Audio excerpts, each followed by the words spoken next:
Bon vendredi, les Master Collectors. Donc aujourd'hui, on fait un léger survol parce qu'on n'a pas un gros vendredi. On fait un léger survol des Dracula stuff qui nous sont présentés par Vicky. Bien entendu, on n'a pas les blog posts, mais on va quand même aller faire un petit survol du Blade Vampire stuff. Ensuite, on va aller faire un petit tour sur VVFeed, voir un peu l'évolution du marché dernièrement. VVFeed nous offre cette opportunité. Je me suis dit, let's go. Ce matin, on en fait un petit survol. Et ensuite, on se dirige vers les brevets de Disney. Disney a sorti 3-4 brevets qui semblent encore une fois pousser dans le sens des métaverses, peut-être même d'une façon un peu inusitée. Donc, on va aller voir tout ça aujourd'hui. Alors, yeah, comme d'hab, j'étais avec TQ. Good morning, Qui j'espère va être tranquille ce matin. Puis je vous souhaite un bon show. Donc, Dracula, on a First Appearance of Blade, the Vampire Slayer, donc la première apparition de Blade, le tueur de vampires, dans le comic book Tomb of Dracula number 10, qui nous date de 1972. Donc, vous voyez, on a quand même les 5 versions qu'on a ici rapidement. Ça n'a pas l'air débile mental comme cover. Je vais vous avouer que la couleur est cool, très colorée. J'aime le top avec le Tomb of Dracula. Mais on dirait que le reste du comic book ne m'impressionne pas. Genre Afro Boy qui cherche à tuer Dracula avec sa miss dans les bras. Je sais pas. On dirait que Blade, je ne le vois pas avec son afro. Mais c'est peut-être rien que moi. Le premier Blade, semble-t-il, qu'il y avait un afro. Bon, hein. Qu'est-ce que ça vaut sur Go Collect? Étonnamment, regardez, un 9.6 vaut quand même 7500$. Puis, regardez, 7.5, 6700$. Donc, on est dans du comic book quand même assez intéressant. Les variantes connues, ce sont les seules ici. Ce qui veut dire que ce qu'on a sur VV, c'est pas mal du New Exclusive VV Stuff, sauf pour le Common Version. On sait toujours pas le prix, bien entendu. D'après moi, quand c'est un comic book comme ça, je sais pas, ça va être quoi, je vous avoue. Tout dépendant du prix du drop. Je pense que pour ceux qui sont amateurs de comic book et qui aiment faire un petit test de loterie, ça pourrait valoir la peine. On est quand même, comme je disais, gradé de 9.6 qu'on disait à 7000$. Fait que, on peut s'attendre à quasiment 10 000$ pour un gradé over the top. Ce qui veut dire qu'un crise de bon low mint dans le futur digital, 5000$, pourquoi pas? Je serais prêt à le faire. Je serais prêt à le faire en masse. Ça va bien. C'est un petit survol rapide, mais je pense qu'il pouvait être quand même intéressant. Bien entendu, ce qui m'intéresse le plus dans tout ça, c'est d'avoir votre avis. Vous pensez quoi du Dracula? Allez-vous participer au drop? Même si pour l'instant, on ne sait pas encore les prix. Ça va, yeah, laissez-moi savoir. Ensuite, on s'en va du côté, on reste dans le Blade stuff, mais on s'en va du côté, vous voyez, ils nous ont annoncé Blade Master, un amazing athlète, donc un maître de l'épée, un athlète, c'est ça, hors du commun, qui tue des vampires. Bon, je me rappelle pas c'est quoi le nom de l'acteur, ok, Wesley Snipes, je pense, qui joue le Blade qu'on reconnaît ici en ce moment. J'avoue que sa face me laisse un peu perplexe. J'ai l'impression que il va être animated, ce collectible-là. Parce que sa face me laisse... est trop en espèce de mouvement, j'ai l'impression, en ce moment. Comme s'il avait arrêté une animation mi-chemin pour nous faire un bonhomme. Qui, je vais vous avouer, a une face un peu affreuse en ce moment. Donc, j'imagine que c'est l'angle qu'ils nous ont donné pour le collectible. Puis comme je vous dis, je pense que c'est parce que c'est une animation qu'ils ont mis sur pause. Ou justement parce qu'ils nous ont mis en angle un peu sous le Blade. Donc ça fait un peu étrange. J'ai hâte d'avoir le blog post. Mais j'avoue que je trouve ça cool. Blade, si vous voulez mon avis, vous le savez, je suis vraiment pas un super-héros amateur. Mes super-héros préférés, je pense que c'est... si je reste dans Marvel, c'est Deadpool. J'irais probablement pour... en tout cas, c'est pas trop important. Wolverine, mais peut-être que Blade est pas très loin. Top 4, top 5, exemple. Si je rajouterais Disney, je mettrais Cusco tout de suite après Deadpool. Pour ceux qui savent c'est qui est Cusco. Laissez-moi savoir dans les commentaires si vous savez qui je parle en disant Cusco en passant. Ça pourrait être très drôle de refaire la référence dans le futur pour ceux qui savent. Mais bon, bon collectible. Je sais pas le prix. Puis ils disent 10 Premium Digital Collectible statue. Peut-être pas animated finalement. Il y a une statue. Il a l'air d'en avoir rien qu'une d'après ce qu'ils disent ici, parce qu'il n'a pas l'air de dire qu'il va y avoir un Blade. Ils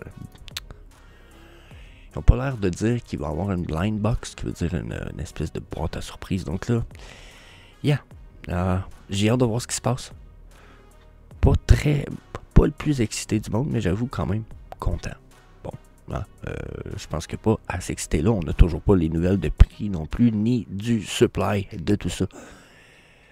Donc, bien.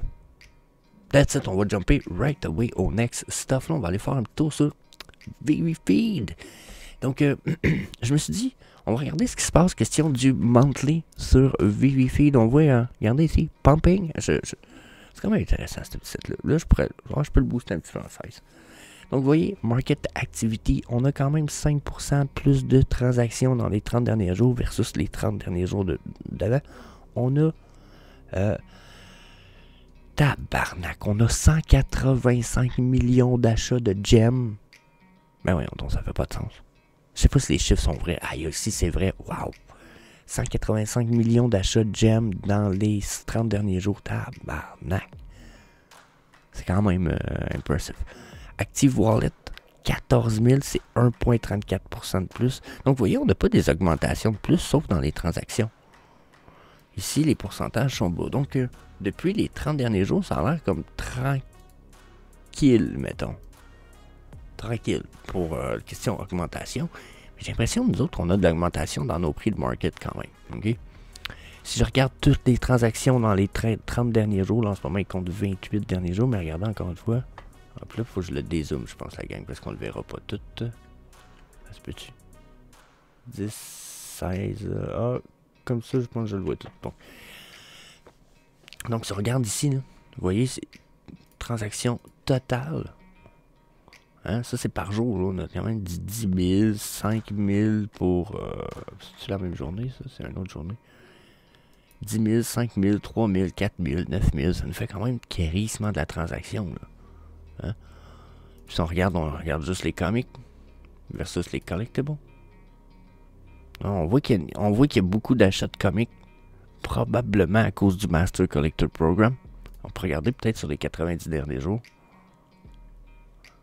Regardez un peu, j'ai l'impression que les comics sont très en vogue dernièrement. Probablement à cause, comme je disais, Master Collector Program. J'ai un bon feeling que ça doit avoir eu un impact quand même assez important. Ensuite, transactions par rarité. Là, en plus, il y a moyen de choisir les comic books, puis etc.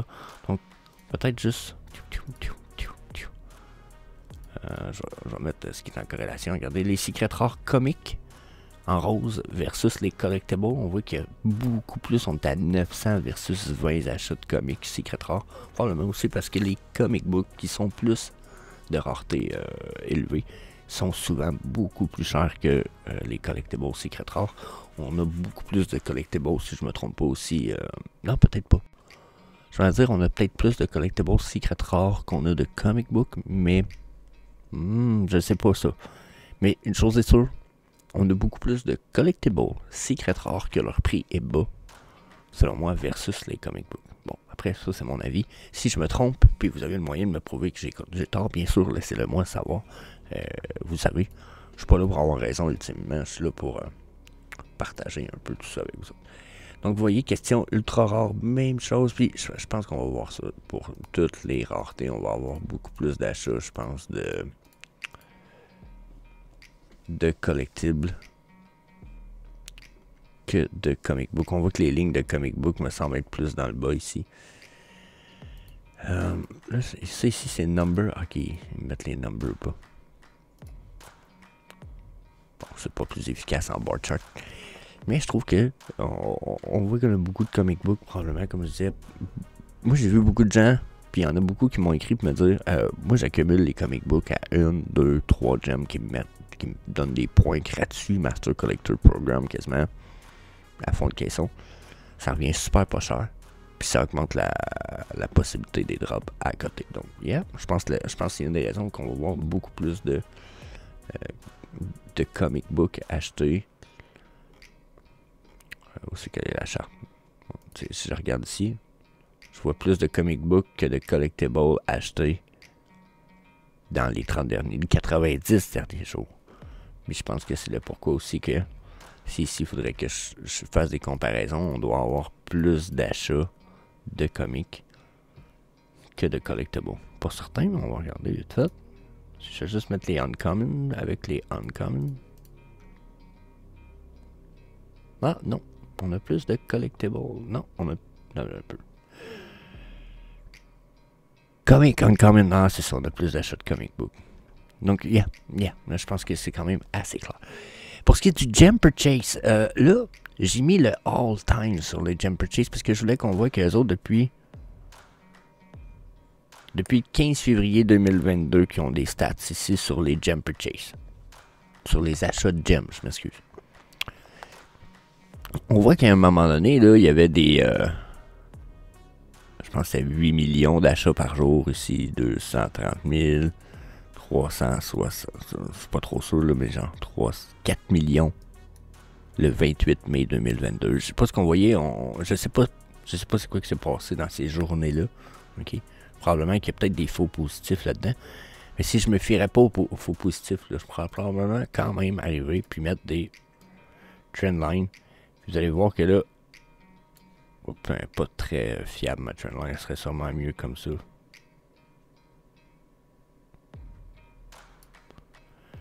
Et donc, si je la recommence. Eh bien, d'après moi, ce que ça indique, c'est que là, on a probablement brisé une tendance. Puis si je regarde justement les 90 derniers jours. Ouais, ça me fait chier parce qu'on n'est pas capable de... Je sais pas, je peux le faire custom. Ouh, attendez un petit peu. Bon, ok, rezoomer là, ça ici. Là. Ok, je suis parti en mai au lieu d'être parti comme en février. Ok. C'est surtout parce que je voulais voir cette partie-là de la charte. Puis regardez ici, j'ai l'impression que... On avait ici sur les tops, on avait des tops. Et ici, on l'a percé une fois. Là, on est en train de le percer solide. Donc, pour moi, on est reparti tranquillement vers une uptrend. Je trouve que c'est le début de la uptrend pour les achats de gems. Donc, on a... Là, excusez, j'en remonte un peu l'image. On a potentiel ici. Selon moi, ce qui se passe, c'est qu'on va avoir tranquillement un retour sur la vague uptrend. Puis, on a même, je vous dirais peut-être même un plateau ici. Jusqu'ici. Qui va être à vérifier.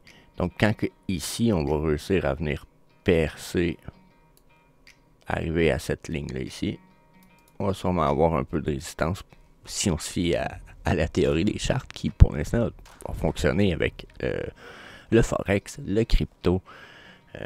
Ça marche même avec les stocks, avec ce que vous voulez. Donc, yeah. Je pense qu'ici, on va vraiment avoir... Je pense qu'on est reparti sur le retour uptrend. Ça va être un retour très tranquille, surtout si on fait juste canceller tout ça. Venir cliquer ici, puis que je viens sur les 30 derniers jours, vous allez voir, on a une augmentation. Okay, tranquillement, on fait des bas plus hauts, toujours. Toink, toink, toink, toink. Donc, les achats de gems augmentent. Là. Okay. Notre plus bas achat d'un temps entre les derniers jours, c'est le 16 janvier, puis c'était 36. Non, c'est pas vrai. Après ça, ça a été 27. Ici, 27 000 $. Mais on remonte depuis. Donc, moi, je reste bullish pour l'instant. J'ai hâte de voir ce que ça nous amène pour la suite. Mais les nouvelles semblent bonnes. Même chose pour les Active Wallet. C'est tranquillement sur la hausse, mais quand même sur la hausse. Donc, yeah, I like that shit. Puis là, on va voir du stuff Disney, des brevets. Donc, le premier est un peu... Là, c'est quelque chose qui m'a laissé perplexe, mais c'est pas, je pense pas que ce soit le brevet le plus intéressant de Disney ce matin, mais ici, ils ont un brevet pour la simulation de device. Un device, ça peut être n'importe quoi, ça peut être un téléphone, ça peut être un ordinateur. Ok, robotique, qui utilise un système neural et des méthodes neurales là, je me suis dit, ok, je sais pas si ça a un lien avec Vivi ou pas, parce que bon, moi, je suis allé fouiller, j'ai demandé à l'intelligence artificielle, j'ai dit, penses-tu que tout ça, ça peut avoir rapport avec un métaverse ou etc. Puis le seul moment où ça peut avoir lien, c'est si vraiment ils voudraient donner à quelque chose. Souvent, c'est s'ils le font sur quelque chose de physique, ils vont le réimplémenter sur quelque chose de digital ensuite. Donc, ça peut être possible de le faire. Mais on est dans quelque chose de plutôt intriguant que d'intéressant peut-être pour notre perspective Metaverse et etc. Par contre, ici, on en a un qui me paraît plutôt quérissement intéressant, malgré le fait que ça peut être dur à comprendre ici. On a la génération de poids pour des inférences casual. Bon. Là, ça peut être vraiment compliqué pour essayer d'expliquer, mais au bout de la ligne, ce qui arrive, c'est qu'ils vont donner des poids et des poids sous-jacents à des pièces. Ils pourraient donner des poids sous-jacents à des pièces, ce qui leur permettrait ultimement de déterminer des réactivités, exemple dans le métaverse, entre certains poids. Si tu as une boule qui est supposée être une pomme puis qui pèse une tonne, puis ton bonhomme il la lance, ben, elle n'aura pas la même réactivité que si tu lances une pomme régulière dans le métaverse. Donc il y a un peu de ça, et il y a un peu du fait que, puis je vous ramène à ChatGPT parce qu'il m'a quand même aidé, mais ici, bon, il dit conception du monde virtuel. Il dit les développeurs pourraient utiliser cette approche pour évaluer l'impact des modifications apportées aux environnements virtuels sur le comportement des utilisateurs. Donc, selon le comportement des utilisateurs, on pourrait avoir des modifications, exemple sur le poids. Okay? Par exemple, en attribuant des poids, différents aspects de la conception de niveau, il pourrait déterminer que les éléments rendent un monde virtuel plus attrayant ou plus divertissant. Dans la mesure où si tu rentres dans un showroom, puis le showroom c'est sur la Lune, puis que la gravité était réduite, ton bonhomme, ben, il va comme sur la Lune. Il va sauter, puis quand il va marcher. Donc, ça peut être des choses comme ça. Puis ça peut aussi aller plus loin. Il parle d'interaction sociale. En analysant les interactions sociales entre les utilisateurs dans le métaverse, les plateformes pourraient utiliser la génération de poids pour identifier des facteurs qui influencent sur la dynamique des groupes sociaux virtuels, comme l'impact des caractéristiques des avatars sur la formation de la relation ou de l'influence des interactions en ligne sur le comportement hors ligne. Donc, je pense que ce qu'il parle ici, c'est d'avoir une interaction entre les avatars qui va être en lien avec ce qu'on va avoir dans le monde réel, hors ligne, versus en ligne. Donc là, encore une fois, ils te résument bien aussi ici. Ils disent, en résumé, la génération de poids pour les inférences causales dans un métaverse pourrait permettre une meilleure compréhension du comportement des utilisateurs, une optimisation de l'expérience virtuelle et une conception plus efficace des mondes virtuels. Donc là, fucking yeah. Fuck yeah, that's incredible. Si vous voulez mon avis, that's incredible. Puis là, on a NVIDIA ici qui ont différents objets différentiels qui utilisent un mode de lumière hybride avec du volume pour des data de génération synthétique. Puis ils parlent de Disney dans leur brevet. On sait qu'NVIDIA n'a pas le choix de travailler beaucoup avec les métaverses, etc. Puis on a les 3 derniers brevets de Disney qui parlent de vraiment augmentation de la qualité et de la réponse des images dans un monde des réalités augmentées. On parle de augmenter la réalité d'images en mouvement.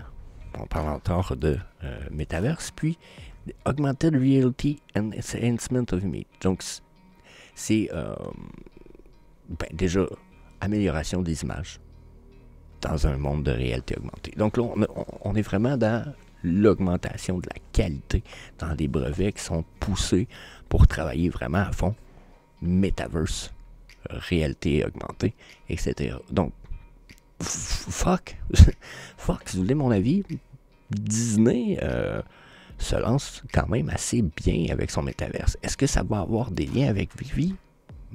I don't know. Je me le demande aujourd'hui. Je me le demande en ce moment. Parce que tout ça, je me dis, ça sonne très... Ils s'en vont indépendants, ils s'en vont tout seuls de leur côté. Est-ce que Vivi va juste intégrer dans leur métaverse, et ou l'inverse? C'est la question, je pense, en ce moment que j'aime poser. Puis, j'ai envie de vous dire, laissez-moi votre avis là-dessus, bien sûr, dans les commentaires, parce que c'est ce qui m'intéresse, c'est ce qui me permet de faire évoluer mon avis, que votre avis soit positif ou négatif. Je suis là pour l'écouter, le lire et l'amener afin de peaufiner mon avis personnel pour vous partager un avis le plus évolutif possible. Donc, yeah, that's it. That's all. On se revoit demain, la gang. N'hésitez pas à smasher le like button ou le bouton de subscription de la chaîne. N'oubliez pas, 25% de ceux qui écoutent les vidéos chaque jour ne sont pas inscrits. Donc, inscrivez-vous à la chaîne. Mon but, c'est d'avoir les 1000 abonnés. Je vous laisse là-dessus. Peace. Hey, see you later, alligator.